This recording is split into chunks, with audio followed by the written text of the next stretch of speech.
kind of went numb for a few minutes because I couldn't quite take it in. He'd got lung cancer and I could feel the tears coming, and I went to give him a great big hug. There's their wedding look. Yes. Rosemary with her two little page boys, Jonathan and Adrian.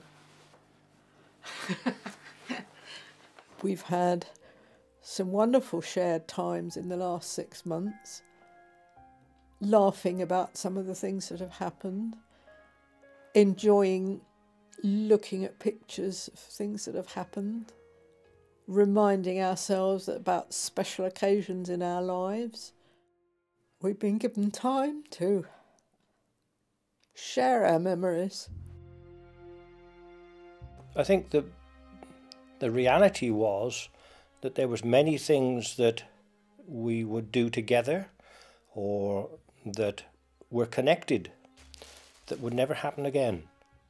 And that was quite a shock, that you realised that you had the time to think about these situations, that everyday little things like getting in the firewood for the fire, going to town shopping, feeding the livestock and all those things were never going to happen again. And that still is one of the difficult things to accept. How much are you going to miss Claire, your mum?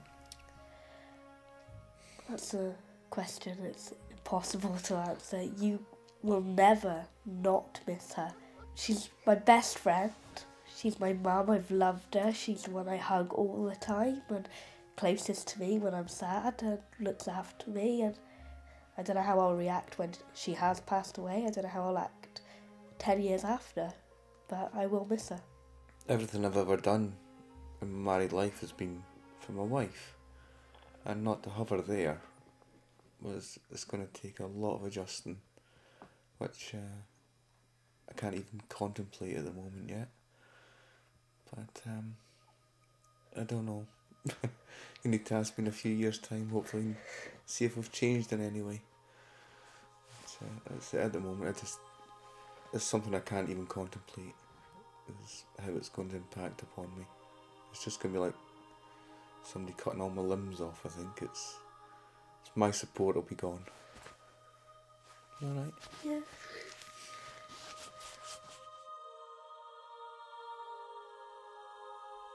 I think one of the things is you feel guilty occasionally because you suddenly realise you haven't thought about them for a day or for an hour.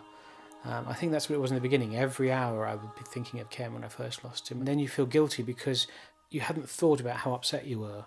And then you suddenly realise that for a couple of days, actually, you might not have thought specifically about how bad you feel and about how terrible it was to lose Ken. So I'll think of things like the time when we took the dogs for a walk and Ken at 75 slid down a slope and ended up covered in mud. It makes me smile, and that's how you end up getting through things.